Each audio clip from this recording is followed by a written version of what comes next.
मैंने कभी सपने में भी नहीं सोचा था कि दूसरी दुनिया में आने के पहले ही दिन इस लकवाग्रस्त शरीर को एक सिस्टम मिल जाएगा। और हद तो तब हो गई जब सिस्टम ने मुझे हर दिन 5 किलोमीटर दौड़ने का टास्क दिया। 5 किलोमीटर, यहाँ मैं 1 सेंटीमीटर भी नहीं हिल सकता। ये छिंगे बिस्तर पर लेटा हुआ ऊपर की खस्ताहाल छत को घूर रहा था और मन ही मन उस बेवकूफ सिस्टम को 800 गालियां दे रहा था। इस दुनिया में आने से पहले वो एक बहुत ही शरीफ इंसान था, लेकिन यहाँ आने के बाद इस शरीर में सिर्फ सिर हिलाने की ताक बची थी, गर्दन के नीचे का पूरा हिस्सा सुन्न था। यहाँ तक कि सुबह कुछ खराब खा लेने की वजह से जब इस शरीर ने बिस्तर पर ही सब कुछ गंदा कर दिया तो मुझे उसका भी एहसास नहीं हुआ। सच में इससे बदतर शुरुआत और किसकी हो सकती है। ये दाली हाथ में टिफिन लिए अंदर आया और हमेशा की तरह लगातार कुछ न कुछ बड़बड़ा रहा था। ये मेरी ही गलती है कि मैंने सुबह तुम्हें खाना ठीक से गर्म करके नहीं दिया। इतनी भयंकर गर्मी है न, खाना खराब हो गया था। दोपहर के लिए मैंने तुम्हारी सबसे पसंदीदा जगह से कुंग पाओ चिकन लिया है। तुम्हें पता है आज मेरी किस्मत बहुत अच्छी है।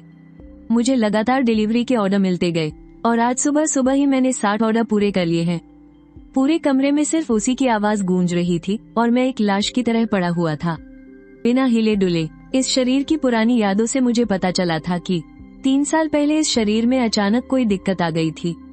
ये डाली उसे लेकर देश के हर बड़े अस्पताल में भटका, लेकिन कोई भी बीमारी का पता नहीं लगा सका। शुरुआत में बस हाथ पैरों ने काम करना बंद किया था, फिर धीरे धीरे पूरा शरीर सुन्न पड़ गया और आखिर में उसकी ये हालत हो गई। सारा पैसा खत्म हो गया, गांव का घर और कारोबार भी बिक गया, फिर भी बीमारी का कुछ पता नहीं चला। इस शरीर के असली मालिक ने तो हार मान ली थी, लेकिन ये दाली ने हार नहीं मानी। वो मुझे लेकर राजधानी में ही रुक गया। वो पैसे कमाता रहा और बड़े बड़े डॉक्टरों के चक्कर काटता रहा।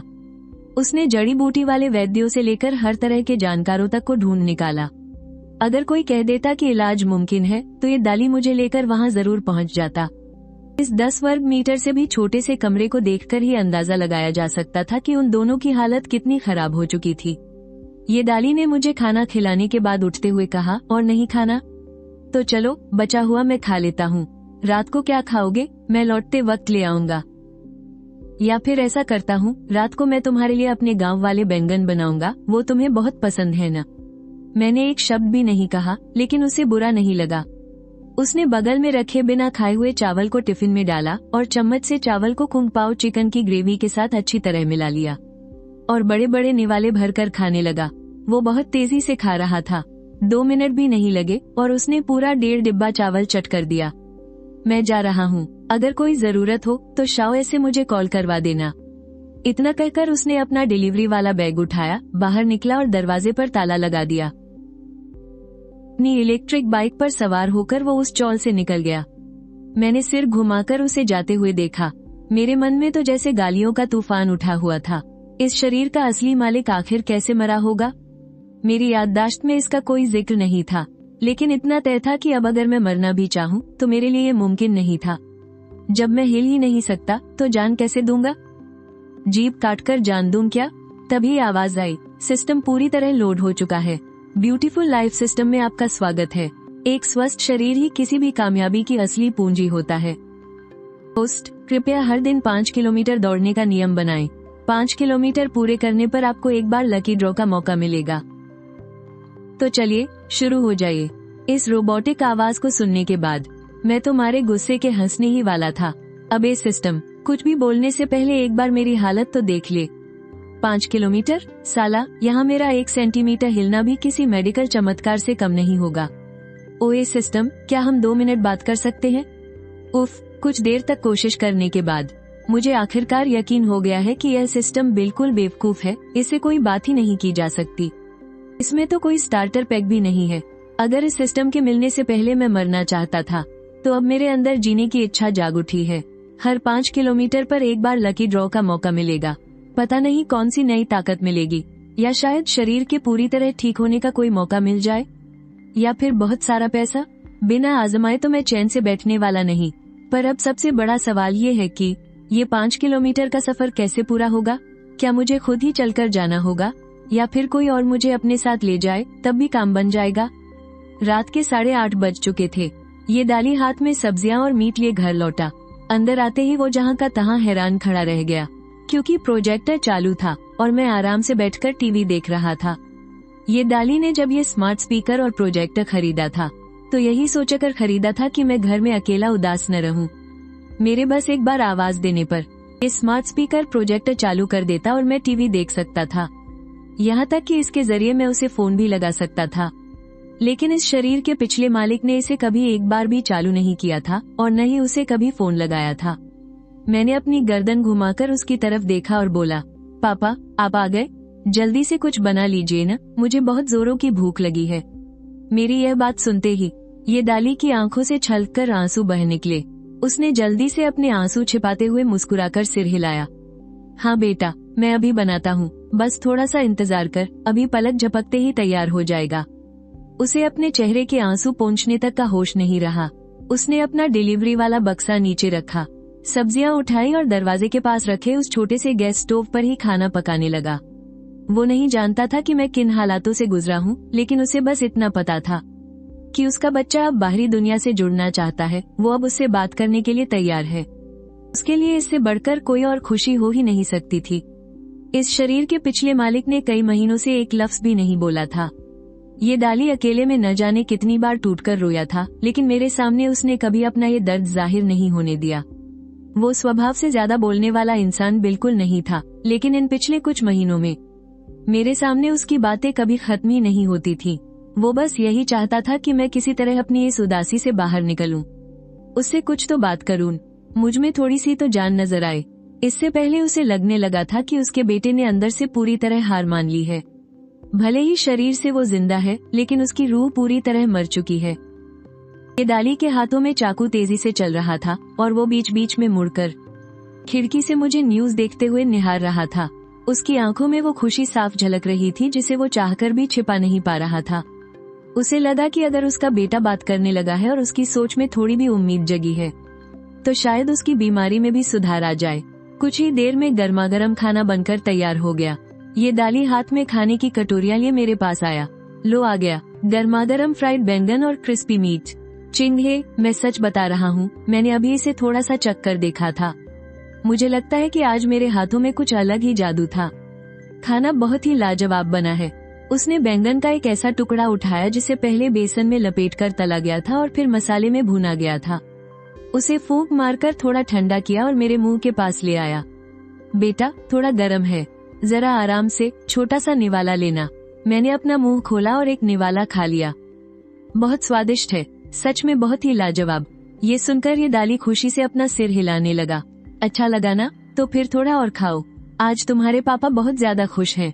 मैं जाकर थोड़ी सी शराब लेकर आता हूँ, बस जरा सी पीऊंगा। ये कहकर वो शराब लेने के लिए पीछे मुड़ा। हालांकि मैंने बहुत पहले ही पीना छोड़ दिया था, लेकिन आज की इस खुशी में थोड़ा सा तो बनता है। उसे इस तरह जाता देख मैंने एक गहरी सांस ली और बोला, पापा, मेरा बाहर जाने का मन कर रहा है, क्या आप मुझे अपने साथ बाहर टहलाने ले चलेंगे? ये सुनते ही ये डाली झटके से पलटा और एकदम सन्न होकर जहाँ का तहाँ खड़ा रह गया। उनकी आंखें फिर से भर आईं। ठीक है बेटा, पापा तुझे बाहर ले चलते हैं, तुझे बाहर घुमाने ले चलते हैं। ये सब देखने के बाद मैंने अपने मन में उस बेवकूफ सिस्टम से चुपचाप कहा, 5 किलोमीटर है ना? मैं दौड़ नहीं सकता, पर कोई मुझे व्हीलचेयर पर तो धकेल ही सकता है। बस 5 किलोमीटर ही तो है। इस जन्म में मैं अब और बिस्तर पर नहीं पड़ा रहूंगा। मुझे एक बार देखकर सब याद रखने वाली स्किल भी मिल गई। मैंने अपने सामने उस लकी ड्रॉ वाले पहिए को घूरा जिसे सिर्फ मैं देख सकता था। मेरा दिल जोरों से धड़क रहा था। उस पहिए पर बहुत सारे ऑप्शंस भरे पड़े थे। एक बार देखकर सब याद रखना, एक बिटकॉइन, कमाल की इंग्लिश, कंप्यूटर हैकिंग और बेसिक फाइनेंस की तगड़ी नॉलेज। लेकिन जिस चीज ने मुझे सबसे ज्यादा एक्साइट किया वो थे ये शब्द, शरीर की 1% रिकवरी स्किल और दाएं हाथ की पहली उंगली का ठीक होना। अगर ये सच में ठीक हो जाए तो भले ही मेरी सिर्फ एक उंगली हिले, मैं बहुत कुछ कर सकता हूँ। कल रात मैंने बस यूं ही कह दिया था कि मुझे बाहर घूमने जाना है। ये सुनकर ये डाली वहीं के वहीं सुनने रह गए। उनकी आंखें फटी की फटी रह गईं। अरे कोई बात नहीं, हम खाना खाने के बाद चलेंगे। मैं जाकर तेरी पुरानी व्हीलचेयर ढूंढता हूँ। इतना कहकर वे तुरंत व्हीलचेयर ढूंढने भाग गए, यहाँ तक कि अपनी शराब पीने की बात भी भूल गए। पापा, मुझे भूख लगी है, क्यों न हम पहले खाना खा ले और आप व्हीलचेयर बाद में ढूंढ ले। ये डाली को तब जाकर होश आया। वे थोड़ा शर्माते हुए वापस आए और मुझे खाना खिलाने लगे। मैं सालों से बिस्तर पर पड़ा था, शरीर की कोई मेहनत नहीं होती थी, इसलिए बस 2-4 निवाले में ही मेरा पेट भर गया। तब जाकर ये दाली ने कटोरी उठाई और मेरा बचा हुआ खाना खा लिया। पिछले 3 सालों से उनकी यही आदत थी। पहले मैं खाता और मेरे खाने के बाद जो बच जाता वो उसे खा लेते थे। खाना खाने के बाद उन्होंने व्हीलचेयर ढूंढने की जल्दी नहीं की, बल्कि वे मेरे हाथ पैरों की मालिश करने लगे। 40 मिनट से भी ज्यादा का वक्त बीत गया। मुझे तो कुछ खास महसूस नहीं हुआ, लेकिन वे पसीने से तरबतर हो गए थे। पापा, इन सालों में आपको बहुत तकलीफ उठानी पड़ी है। अरे कोई तकलीफ नहीं बेटा, बस तू जल्दी से ठीक हो जा। तेरे पापा को जरा भी थकान नहीं होती। उनके चेहरे पर एक प्यारी सी मुस्कान खिल उठी और वे मुड़कर व्हीलचेयर ढूंढने चले गए। जब वे मुझे धक्का देते हुए बाहर ले गए तो मोहल्ले के सारे लोग हमें अजीब नजरों से देखने लगे। अरे दाली भाई, छिंगे को बाहर ले जा रहे हो क्या? हाँ भाई, बस थोड़ा घुमाने ले जा रहा हूँ। सिस्टम ने डिटेक्ट किया है कि होस्ट ने चलना शुरू कर दिया है। कृपया होस्ट अपने 5 किलोमीटर का टारगेट पूरा करें। तय की गई दूरी 10 मीटर। सिस्टम की ये आवाज सुनते ही मारे एक्साइटमेंट के मेरा सिर चकराने लगा। सच में ये तो काम कर रहा है। क्या हुआ बेटा? कुछ नहीं पापा, मैं ठीक हूँ। बस बहुत दिनों बाद बाहर निकला हूँ ना, तो थोड़ा अच्छा लग रहा है। अगर तुझे बाहर आना इतना ही पसंद है तो आज से पापा रोज तुझे बाहर घुमाने लाया करेंगे। पहले डॉक्टर ने भी कहा था कि तुझे बाहर की हवा खानी चाहिए। खैर छोड़ो इन बातों को। जब तक तेरी मर्जी है पापा को कोई परेशानी नहीं है। वे मुझे एक बंद कबाब की दुकान के पास से ले गए। वहाँ पहले एक ढाबा हुआ करता था। वहाँ के मटन कबाब बहुत ही टेस्टी होते थे। तुझे जो मटन कबाब पसंद थे ना, वो मैं उसी दुकान से लाता था। पता नहीं क्यों कुछ दिन पहले ही वो अचानक बंद हो गई। फिर वे मुझे एक सस्ती सी दुकान के पास से ले गए। वो रही वो 10 रुपये वाली दुकान। हमारे घर का बहुत सारा सामान वहीं से आता है। मालिक बहुत अच्छे इंसान हैं। उस सब्जी मंडी के अंदर दाईं तरफ वाली तीसरी दुकान। सब्जी बेचने वाली दीदी अपने ही गांव की है। अक्सर वो बची हुई सब्जियां हमें दे देती हैं। तय की गई दूरी 100 मीटर। तय की गई दूरी 500 मीटर। तय की गई दूरी 1 किलोमीटर। सिस्टम की आवाज लगातार बज रही थी। लगभग 2 किलोमीटर चलने के बाद आगे कोई घर दिखाई नहीं दे रहा था। उस तरफ अब कोई बस्ती नहीं है। क्या हम वापस चले? आज काफी देर हो गई है। अगर तुम्हारा बाहर घूमने का मन है तो कल पापा तुम्हें पार्क में घुमाने ले चलेंगे। युआन बो पार्क यहाँ से ज्यादा दूर नहीं है। सुना है वहाँ का नजारा बहुत खूबसूरत होता है। जगह भी काफी बड़ी है। जैसे ही हम चौल वाले चौराहे के पास पहुँचे, मैंने सिस्टम की तरफ देखा। अभी भी 1 किलोमीटर से ज्यादा की दूरी बाकी थी। मैंने दूसरी दिशा में इशारा किया। क्या हम थोड़ा और उस तरफ चल सकते हैं? मैं इतनी जल्दी वापस नहीं जाना चाहता। हाँ बेटा, कोई बात नहीं। क्या तुम लुगो ब्रिज देखना चाहते हो? चलो चलते हैं। जैसे ही हम लुगो ब्रिज के पास पहुँचे, लॉटरी वाला बटन आखिरकार चमकने लगा। पापा, आज के लिए बस इतना ही। अब मेरा घूमने का मन नहीं है। चलिए घर वापस चलते हैं। ये दाली के चेहरे पर उलझन थी। हम तो बस पहुंचने ही वाले थे। अचानक वापस क्यों जाना है? वो व्हीलचेयर धकेलते हुए मुझे घर वापस ले आए। उन्होंने मुझे उठाकर बिस्तर पर लेटा दिया। व्हीलचेयर को किनारे रखा और बर्तन धोते हुए मन ही मन कुछ बड़बड़ाने लगे। उनके चेहरे की मुस्कान धीरे धीरे गायब हो गई। उनके मन में एक डरावना ख्याल आया। उनके उस पेरेंट्स वाले ग्रुप से कुछ दिन पहले ही एक महिला ने ग्रुप छोड़ दिया था। जब चुपके से पूछा तो पता चला कि उनका बच्चा सालों की बीमारी का दर्द सह नहीं पाया था और उसने अच्छे कपड़े पहनकर नदी में कूदकर अपनी जान दे दी थी। कहीं ये छिंगहा भी तो कुछ गलत कदम उठाने की नहीं सोच रहा? मुझे ये दाली की इन चिंताओं के बारे में कुछ भी नहीं पता था। मेरा पूरा ध्यान तो अपने सामने मौजूद उस विशाल लॉटरी वाले पहिए पर लगा हुआ था। पहिए के बीचों बीच लॉटरी का बटन था और उसके चारों ओर ढेरों विकल्प भरे हुए थे। मैंने शरीर में 1% सुधार वाले हुनर को घूरते हुए अपना थूक गटका।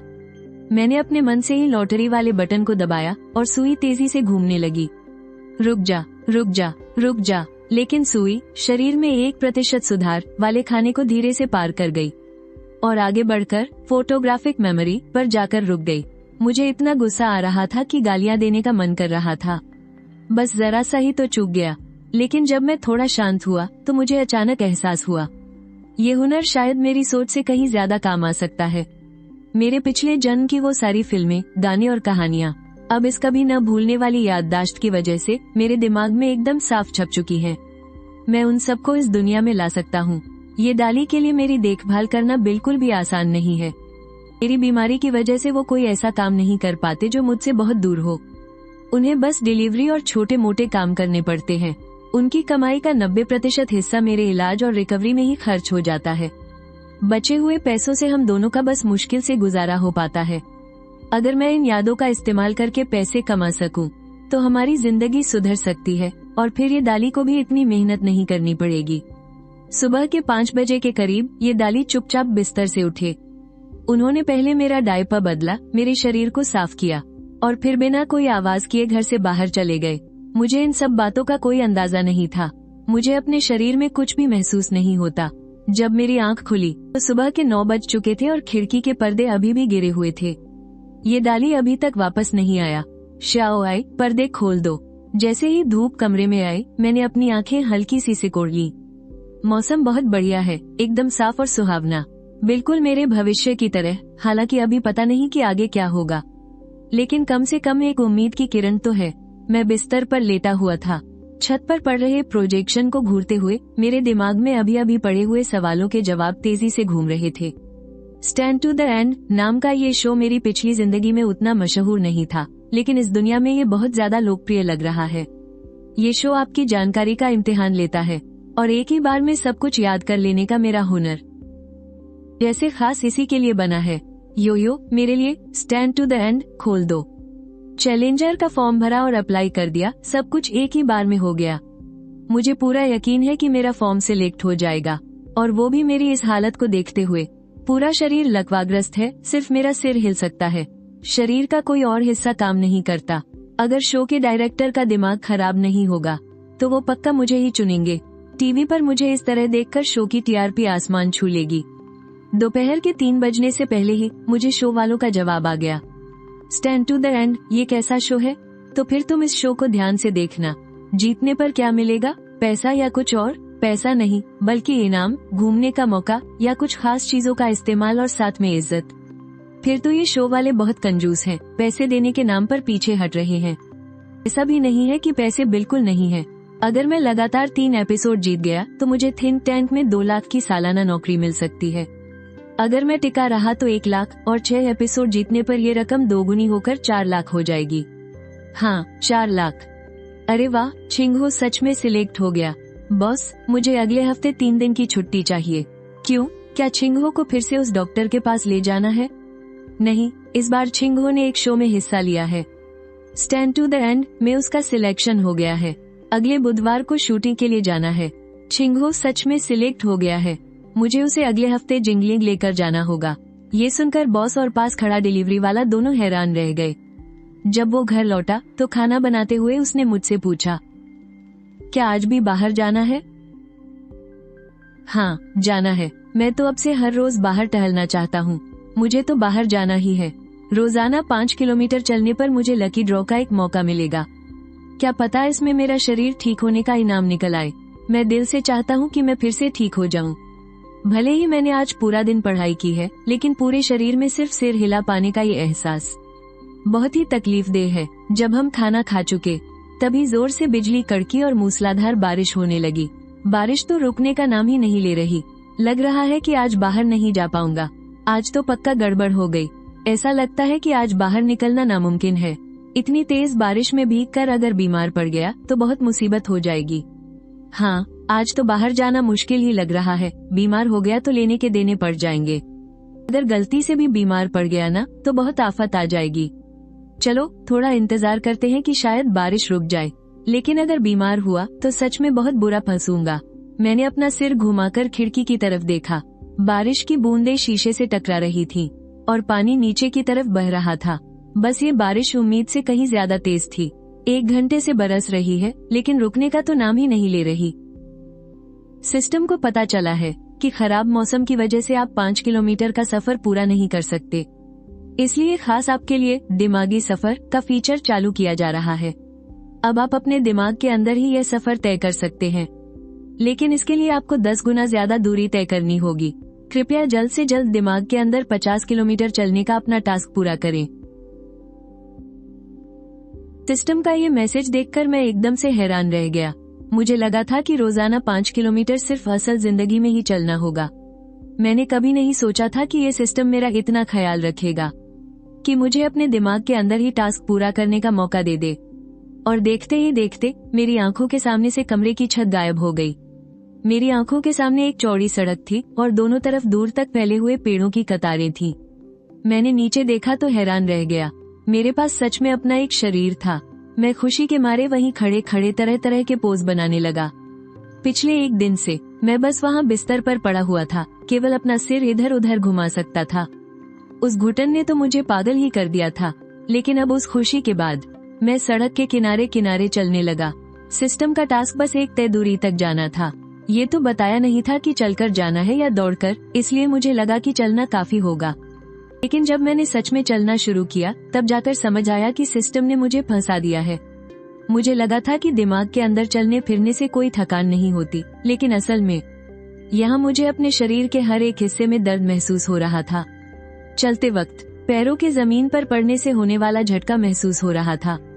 ज्यादा देर तक चलने की वजह से मेरी नसें खींचने लगी थी। बस 3 किलोमीटर चलने के बाद ही मेरी पिंडलियों में दर्द और कमजोरी महसूस होने लगी। मैं लड़खड़ाने लगा। मैं बुरी तरह हाँफ रहा था। क्या पूरे शरीर के लकवाग्रस्त होने से भी बिस्तर पर पड़े रहने से बुरा कुछ हो सकता है क्या? बस 50 किलोमीटर ही तो है ना, कौन सी बड़ी बात है, करके दिखाते हैं। ये बोलकर मैं आगे की तरफ दौड़ पड़ा। इस कभी न खत्म होने वाली सड़क पर हर 1 किलोमीटर के बाद एक बड़ा सा निशान बना हुआ था। 20 किलोमीटर के बाद मुझे लगा कि मैं अपने पैर उठा ही नहीं पाऊंगा। 30 किलोमीटर पर मुझे अपने पैरों का एहसास ही होना बंद हो गया। मैं बस एक मशीन की तरह उन्हें आगे बढ़ा रहा था। 40 किलोमीटर पार करते ही मुझे लगा मेरी जान निकल जाएगी। मेरा शरीर अब मेरे काबू में नहीं था।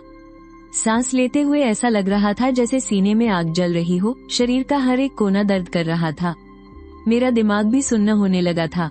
43 किलोमीटर पर मैं दौड़ नहीं रहा था, मैं पैदल चलने से भी धीमे रेंग रहा था। 46 किलोमीटर पर मुझे लगा जैसे पूरी दुनिया घूम रही है। और फिर 49 किलोमीटर। बधाई हो होस्ट, आपने 50 किलोमीटर का टास्क पूरा कर लिया है। आपको लकी ड्रॉ का एक मौका मिलता है। मैंने आंखें खोली तो खुद को वापस अपने किराए के कमरे में पाया। मेरे सामने फिर से वही छत थी। श्याओए, अभी टाइम क्या हुआ है? अभी रात के 10:17 हुए हैं। मैंने अभी अपने दिमाग के अंदर 50 किलोमीटर की दौड़ लगाई है और असली दुनिया में 1 मिनट भी नहीं बीता।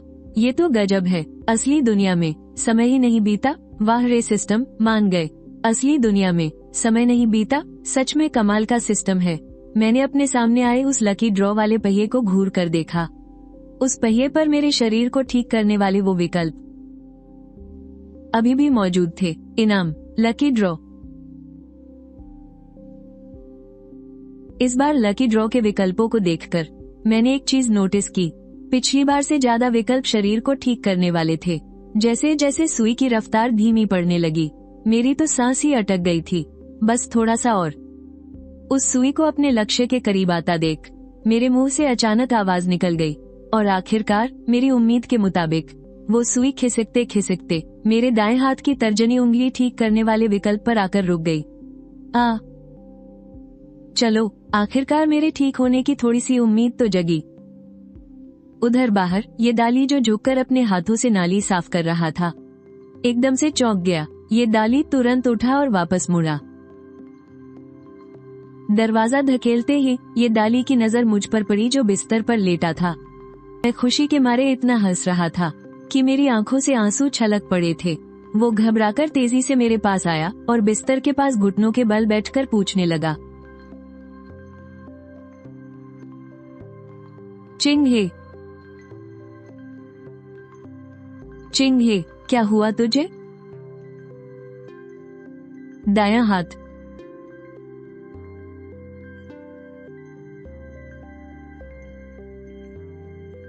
दाएं हाथ की पहली उंगली हिल रही है।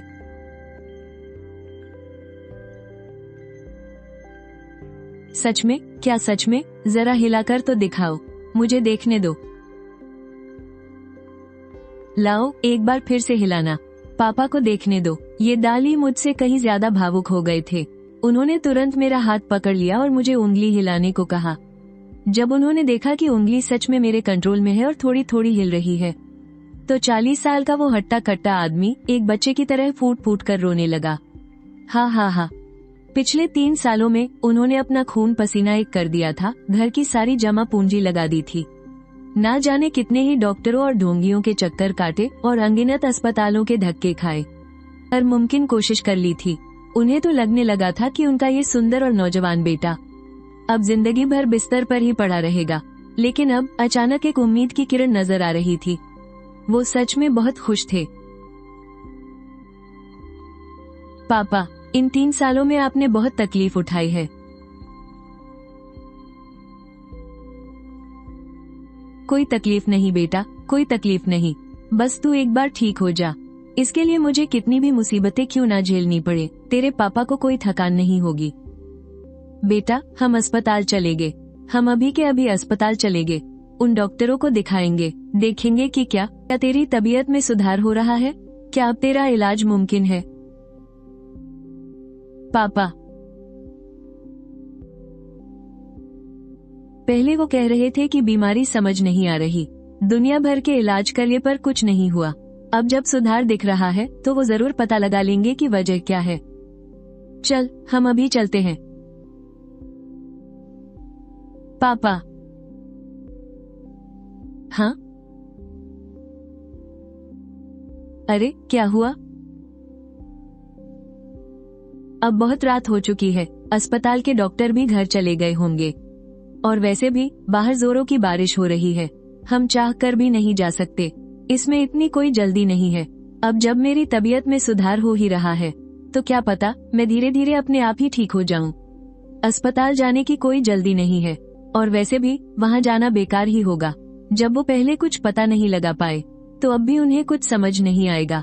मैं सच में अस्पताल नहीं जाना चाहता, क्योंकि मुझे डर है कि जब डॉक्टरों को मेरे ठीक होने के बारे में पता चलेगा, तो कहीं वो मुझे अपनी किसी रिसर्च का हिस्सा ना बना ले।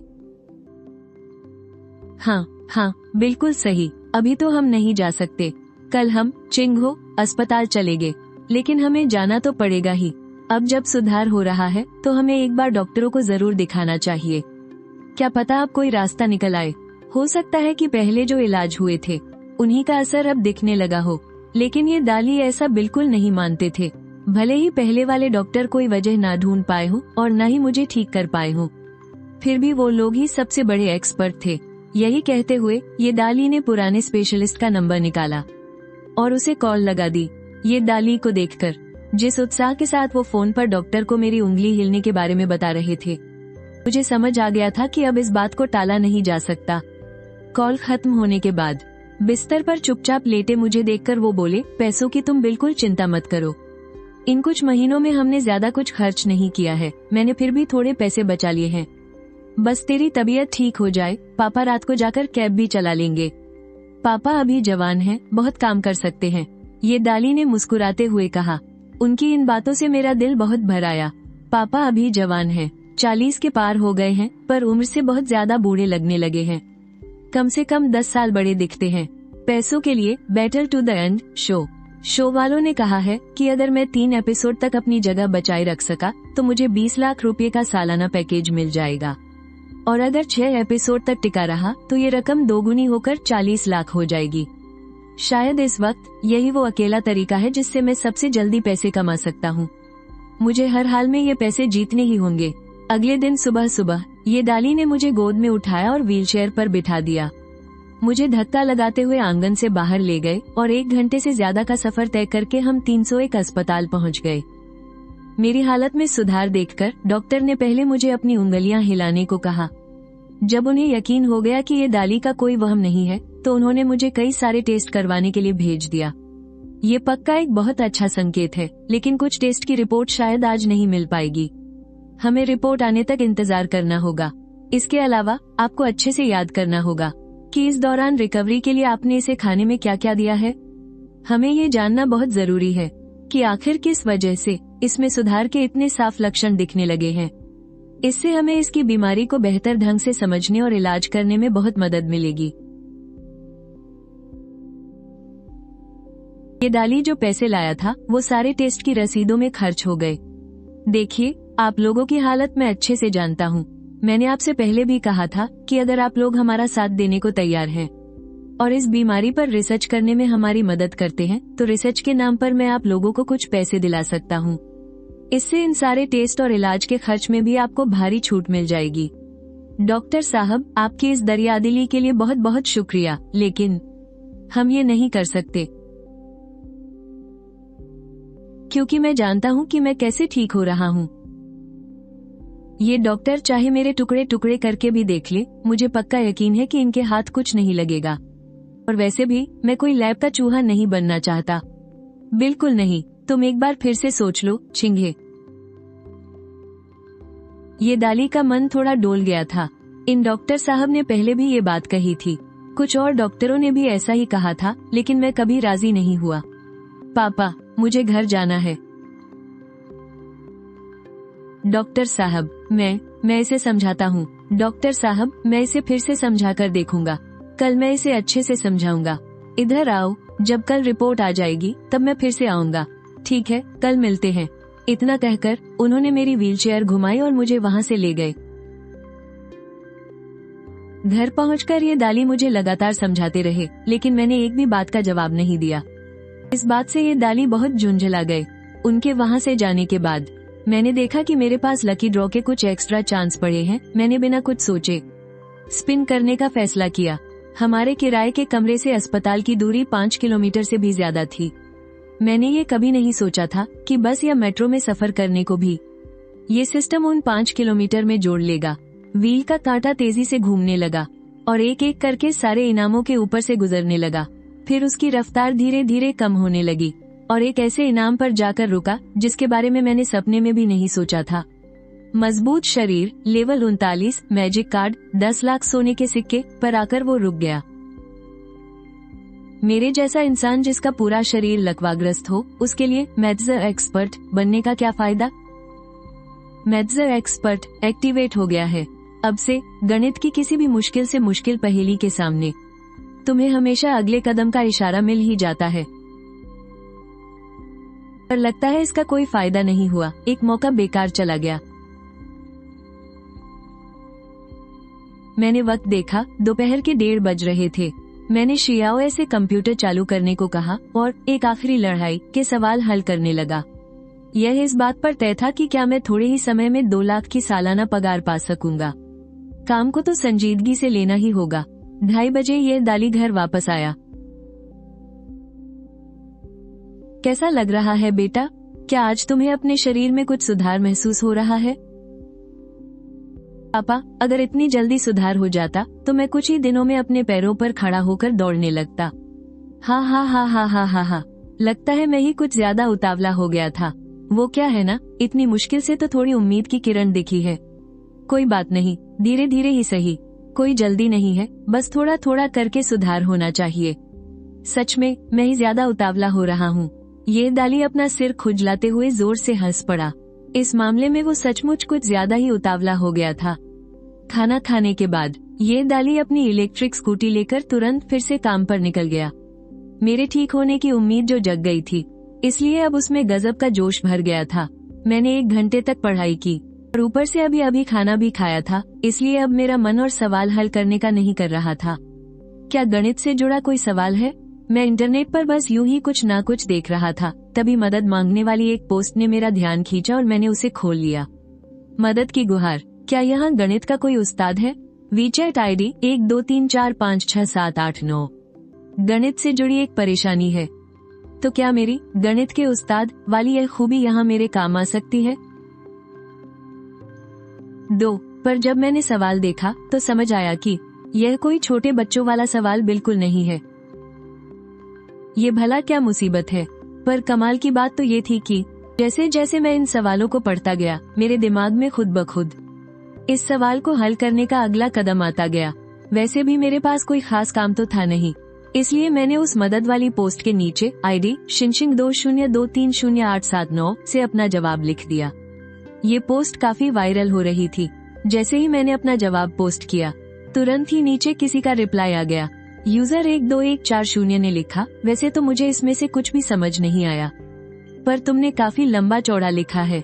किसी और ने रिप्लाई किया, भाई मुझे भी तुम्हारा लिखा कुछ पल्ले नहीं पड़ा, इसलिए मैं मान लेता हूँ कि तुम सही कह रहे हो। ऐसे मजेदार जवाब देखकर मैं मुस्कुराया और पोस्ट को बंद करके वापस इंटरनेट पर इधर उधर मंडराने लगा। उधर राजधानी की छिंगमू यूनिवर्सिटी के गणित विभाग के द्वितीय वर्ष के एक छात्र ने अपने फोन की घंटी सुनी। मुझे भी उस इंसान की बात पर यकीन है, मुझे पूरा भरोसा है कि वो तुम्हारे लिए सबूत जरूर ढूंढ लाएगा। अरे, किसी ने जवाब दिया है। जो शुओ ने पोस्ट खोलकर एक नजर डाली और उसके चेहरे के भाव अचानक ही बदल गए। उसने ये पोस्ट इसलिए डाली थी क्योंकि एक तरफ तो वो इस गणित के सवाल पर काफी समय से माथापच्ची कर रहा था और उसे कुछ समझ नहीं आ रहा था, और वो देखना चाहता था कि क्या कोई उसकी मदद कर सकता है। जो शुओ तुरंत दौड़ता हुआ अपनी लैब में गया, अपना फोन निकाला और सूरज की ओर नाम के यूजर का दिया हुआ वो जवाब अपने सीनियर फी मिंग के सामने कर दिया।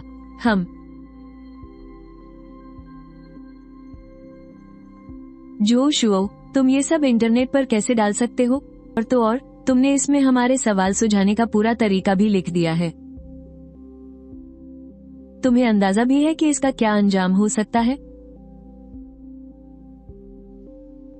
वो लोग जिस प्रोजेक्ट पर काम कर रहे थे, वैसे तो वो कोई बहुत बड़ा और जरूरी प्रोजेक्ट नहीं था, लेकिन फिर भी बिना किसी नतीजे पर पहुंचे उसके मुख्य गणित के सवाल को ऐसे इंटरनेट पर डाल देना, इसकी इजाजत तो बिल्कुल भी नहीं थी। लैब के सभी लोग अब उन्हीं की तरफ देखने लगे थे। ये तो एक बहुत ही बड़ी जानकारी लीक करने जैसा था। ये सुनकर जो शुओ की बोलती ही बंद हो गई। उसने इतना कुछ तो सोचा ही नहीं था, वो बस दुनिया को दिखाना चाहता था कि वो कितना होशियार है। इन सब बातों का तो उसे ख्याल ही नहीं आया। तुमने ये पोस्ट कब डाली थी? इसे अभी इंटरनेट से हटाओ और लैब की चाबियां भी मुझे सौंप दो। अपना कंप्यूटर भी जमा करो। हम इसमें मौजूद सब कुछ चेक करके डिलीट करेंगे, उसके बाद ही तुम इसे ले जा सकते हो। आज के बाद इस प्रोजेक्ट टीम में मुझे तुम्हारी शक्ल मत दिखाना। पर सीनियर, ठीक है, मैं दफा हो जाता हूँ। जो शुओ ने कुछ कहने के लिए मुंह खोला। वो चाहता था कि कोई उसकी तरफ से कुछ बोले, लेकिन जब उसने लैब में मौजूद लोगों की तरफ देखा तो पाया कि हर कोई उसे गुस्से से घूर रहा था, इसलिए उसे सिर झुकाकर बाहर जाना पड़ा। जो शुओ के बाहर जाने के बाद पेई मिंग ने गुस्से में मेज पर रखी एक चीज को जोर से जमीन पर पटक दिया। उसने एक फोन उठाया और देखा तो पता चला कि वो जो शुओ का फोन था। इनिट 42 और फोन की स्क्रीन पर LUO हेयर ट्यूजिटन और फोन की स्क्रीन पर बिल्कुल उनके उसी गणित के सवाल का एक समाधान खुला हुआ था। अरे, ये तरीका तो सच में काम कर सकता है। उसने बस एक नजर डाली और उसे समझ आ गया कि इस इंसान की बातों में बहुत दम है, और इसे हल करने का ये नजरिया उन्होंने पहले कभी सोचा ही नहीं था।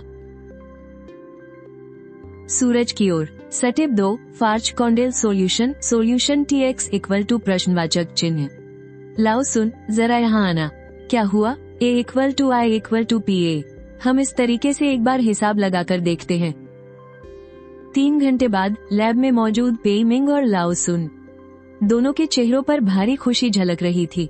Equal to FAUR plus equal to CNX 210 not equal to ZC equal to A equal to A equal to QY equal to. ये सच में काम कर रहा है। हमने सच में इसे हल कर लिया है। सूरज की ओर नाम का यह इंसान सच में एक जीनियस है। पेई मिंग, तुम्हें क्या लगता है, क्या ये हमारे कॉलेज के मैथ्स डिपार्टमेंट का कोई टीचर हो सकता है? मुझे नहीं लगता कि यह हमारे डिपार्टमेंट का कोई टीचर है। मैं उन सब से पूछ चुका हूँ, किसी के पास भी इसका जवाब नहीं था।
आंख।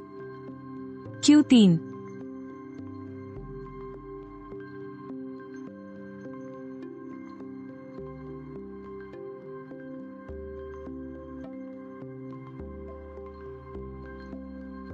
Rack colony.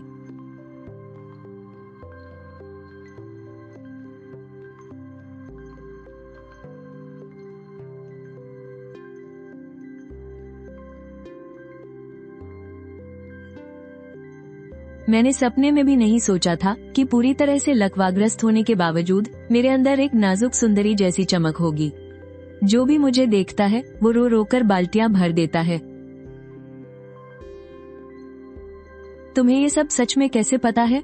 क्या तुम मुझे सिर्फ लकवा मारा है, मेरा दिमाग खराब नहीं हुआ है। माना कि इन कुछ सालों में मैं हिल डुल नहीं सकता था, लेकिन मैं पढ़ाई तो कर ही सकता हूँ ना। मैं बहुत सी चीजें देख और पढ़ सकता हूँ। जब भी मेरे पास वक्त होता है तो मैं थोड़ी इंग्लिश भी सीख लेता हूँ। तो इतना हैरान होने की जरूरत नहीं है। हाँ, यह मेरी ही बेवकूफी थी। मेरे बाप, प्लीज मेरी मदद कर दो यार। हे, ठीक है, बस भी कर। यह कोई बहुत बड़ी बात नहीं है, मैं तुम्हारे लिए इसे ट्रांसलेट कर दूंगा। वाह, क्या बात है, तुम्हारी इंग्लिश तो बहुत कमाल की है। तुम चाहो तो ट्रांसलेशन का काम भी पकड़ सकते हो। क्यों ना मैं अपने दोस्तों से पूछूं? अगर उनके पास कोई काम हुआ तो तुम उनके लिए ट्रांसलेट कर देना। तुम उन 400 रुपये लेने वाले लोगों से कहीं ज्यादा प्रोफेशनल हो। मुझे लगता है कि तुम्हें 600 से 800 रुपये लेने चाहिए। हाँ, बिल्कुल, मैं ट्रांसलेट कर सकता हूँ। इस क्लाउड कीबोर्ड में कुछ दिक्कत आ रही है, इसे ठीक करने में थोड़ी परेशानी हो रही है। कोई बात नहीं, यह कोई बड़ी समस्या नहीं है। हे, जब जरूरत होगी तो मैं तुम्हारी मदद कर दूंगा। दोपहर में ये दाली ने खुद से खाना बनाने के लिए सब्जियां नहीं खरीदी, बल्कि वह एक रेस्टोरेंट गया और वहां से कुछ खाना पैक करवा कर ले आया। खाना खाने के तुरंत बाद वो वापस चला गया, जबकि जोवान एर दोपहर 3 बजे के बाद तक वहीं रुकी रही। मैं जा रहा हूँ, कल फिर आऊंगा तुमसे मिलने। एक बार फिर मेरी साफ सफाई करने के बाद ही वो गए। सुबह 5 बजे ही निकल गए थे और रात 12 बजे के बाद ही वापस लौटे। इस वजह से आज मैं बाहर जाकर 5 किलोमीटर की दौड़ पूरी नहीं कर पाया। अपने ख्यालों की दुनिया में मैं दांत बींचकर पूरी ताकत से आगे की तरफ दौड़ रहा था। मैं 36 किलोमीटर दौड़ चुका हूँ, बस 14 किलोमीटर और बचे हैं। लेकिन मुझे लग रहा था जैसे ये पैर अब मेरे रहे ही नहीं। असलियत में वापस आते ही मैंने सबसे पहले लॉटरी निकालने का फैसला किया। लगता है इस बार लॉटरी के पहिए में शरीर ठीक करने वाले ऑप्शन काफी ज्यादा हैं। लॉटरी की सुई तेजी से घूमी और फिर धीरे धीरे रुकने लगी। खासियत, बीमार शिजी जैसी कमजोरी, जिसके पास भी यह खासियत होगी, उसे देखकर लोगों के मन में अजीब सी दया आ जाएगी और वो उसे प्यार दुलार करने से खुद को रोक नहीं पाएंगे। सिस्टम भाई, तुमने मेरे लिए कुछ ज्यादा ही तकलीफ उठा ली। अगर मैं खून भी थूक पाता तो मजा ही आ जाता। ए सिस्टम, बाहर निकल। जरा अपनी आंखें खोलकर मुझे ढंग से देख। मैं एक लड़का हूँ, एक पक्का मर्द हूँ मैं।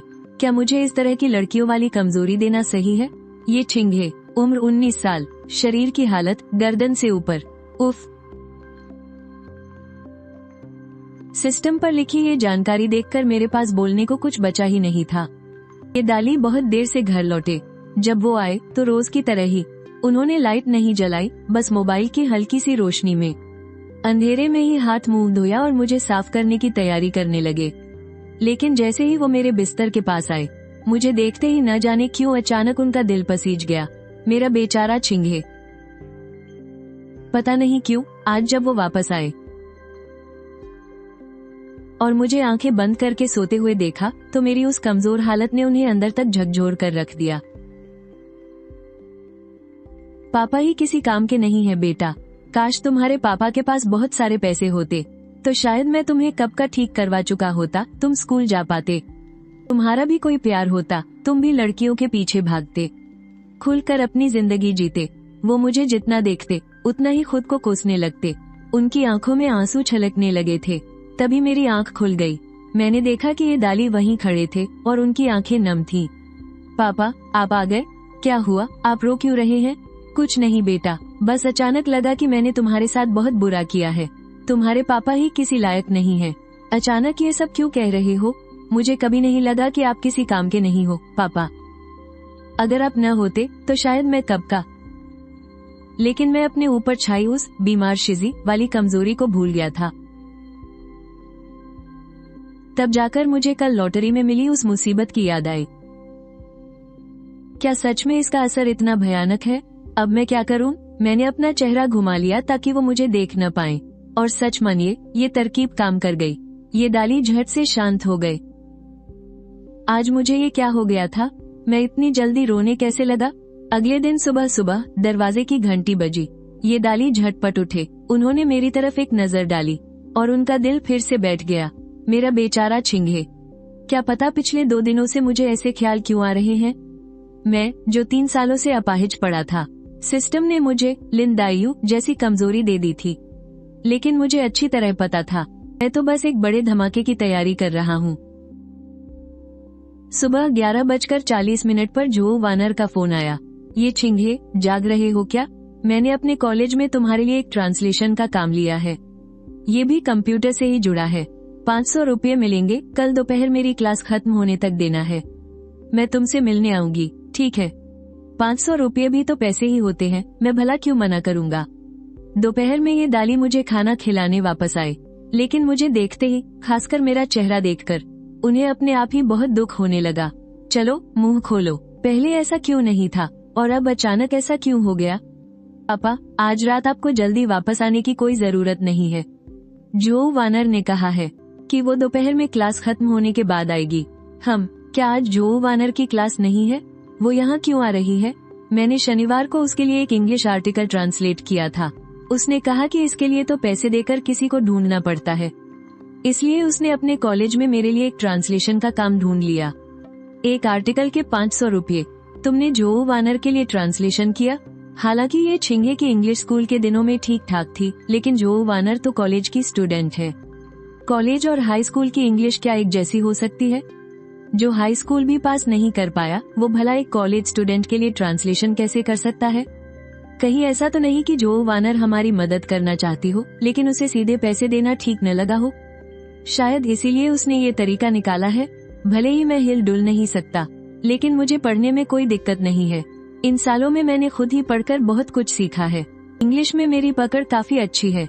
पढ़ाई करना अच्छी बात है, बहुत अच्छी बात है। ज्ञान ही तो इंसान की किस्मत बदलता है। तुम्हारे इस एक आर्टिकल के ट्रांसलेशन से मिलने वाले पैसे मेरी दिन भर की मेहनत की कमाई के बराबर हैं। हा। ये डाली के जाने के बाद मुझे पता था कि रात को जो वानर आने वाली है, और ट्रांसलेशन कोई ऐसा काम नहीं है जो पल भर में हो जाए। मुझे लगा कि पहले मुझे आज का अपना 50 किलोमीटर वाला काम पूरा कर लेना चाहिए। अपने दिमाग की उस आभासी दुनिया में जाकर मैं धीरे धीरे दौड़ने लगा। 2 बार लंबी दौड़ लगाने के बाद मैं समझ चुका था कि अगर मुझे आखिर तक टिके रहना है तो अपनी रफ्तार पर काबू रखना होगा। शुरू में एनर्जी ज्यादा होने पर तेज नहीं दौड़ना चाहिए, वरना बाद में आगे दौड़ने के लिए बहुत देर तक आराम करना पड़ता है।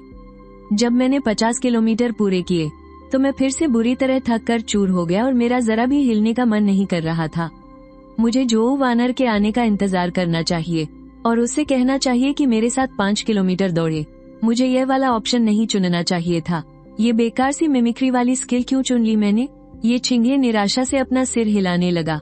बिना बात के 50 किलोमीटर दौड़ लिया। इतने सारे रिकवरी के ऑप्शन थे और मेरी किस्मत देखो, मुझे सबसे फालतू वाला ही मिला। मैं आ गई। तुम्हारे लिए 1 कप दूध वाली चाय लाई हूँ और गेट से फ्राइड चिकन लेग भी लिए हैं। खाओगे क्या? नहीं, मैं चिकन लेग नहीं खाऊंगा। चाय पी सकता हूँ। थोड़ी देर रुको, जरा मेरी सांस तो नॉर्मल होने दो, फिर तुम्हें पिलाती हूँ। जो वानर ने ये छिंगे की हालत देखी और न जाने क्यों अचानक उसका दिल पिघल गया। इस हालत में इसे कितनी तकलीफ होती होगी ना? क्या हुआ? कुछ नहीं छिंगे, अब से मैं तुमसे मिलने बार बार आया करूंगी। उसकी आवाज में एक अजीब सी नरमी थी जो ये छिंगे ने पहले कभी नहीं सुनी थी। इस कमबख्त सिस्टम की तो मुझे ये बीमारों वाला रोतलू एटीट्यूड नहीं चाहिए। मुझे तो एक असली मर्द वाला रफ एंड टफ एटीट्यूड चाहिए। क्या तुम ये बनावटी सी मीठी आवाज में बात करना बंद करोगी? मेरे तो सच में रोंगटे खड़े हो गए हैं। नॉर्मल होकर बात करो। मुझे तुम्हारा वो बिंदास और लड़कों वाला अंदाज ही ज्यादा पसंद है। पता नहीं क्यों आज तुम मुझे कुछ अलग से लग रहे हो। जब तुम चुप रहते हो ना, तो बिल्कुल किसी नाजुक सी ट्रेजेडी क्वीन की तरह लगते हो। मुझे क्या पता, मुझे तो ये भी नहीं पता कि मैं अब कैसा दिखता हूँ। हाँ, ये ट्रांसलेशन मैं वापस ले जा रहा हूँ। कल मुझे एक काम से बाहर जाना है, कुछ दिन लगेंगे। कुछ दिन के लिए बाहर? क्या अस्पताल जा रहे हो? नहीं, मैंने एक टीवी क्विज शो में हिस्सा लेने के लिए अप्लाई किया है। परसों शो की रिकॉर्डिंग है, इसलिए कल ही जिनेलिन के लिए निकलना होगा। क्या तुमने सच में उस क्विज शो के लिए अप्लाई किया है? क्या ये सच है? हाँ, बिल्कुल सच है। आने जाने का टिकट और होटल में रुकने का सारा इंतजाम शो वालों ने ही किया है। मैंने कभी सपने में भी नहीं सोचा था कि पैरालाइज होने के 3 साल बाद मैं सिर्फ अपनी बातों के दम पर इस शो का तुरुप का इक्का बन जाऊंगा। छिंगो, उठ गए? तो बताओ, क्या इस रिकॉर्डिंग के लिए पूरी तरह तैयार हो? बेफिक्र रहो, मैं लगातार 3 एपिसोड जीतकर ग्रैंड प्राइज अपने नाम करने वाला हूँ। क्या बात है, बहुत हौसला है। हाँ, नाश्ता करने के बाद उन्होंने मुझे बढ़िया और स्टाइलिश कपड़े पहनाए और गोद में उठाकर व्हीलचेयर पर बिठा दिया। पहले बस, फिर मेट्रो बदलकर। जब हम बुलेट ट्रेन स्टेशन पहुंचे तब तक 11:30 बज चुके थे। बीजिंग से जिनेलिन तक का 3.5 घंटे का सफर तय करके हम फाइनली पहुंच गए। शो की टीम ने मुझे रिसीव करने के लिए एक आदमी को प्लेटफॉर्म पर भेजा था, जो एक बड़ा सा बोर्ड पकड़े खड़ा था। आप मिस्टर ये दाली और मिस्टर ये छिंगो हैं, है ना? आप मुझे बस शाओ सुन बुला सकते हैं। बाहर गाड़ी खड़ी है, पहले आप दोनों को होटल छोड़ देता हूँ। फिर रात का खाना खाने के बाद हम टीवी स्टेशन चलेंगे ताकि आप डायरेक्टर से मिल सके। वहाँ हम शो के बारे में बात करेंगे, ठीक रहेगा?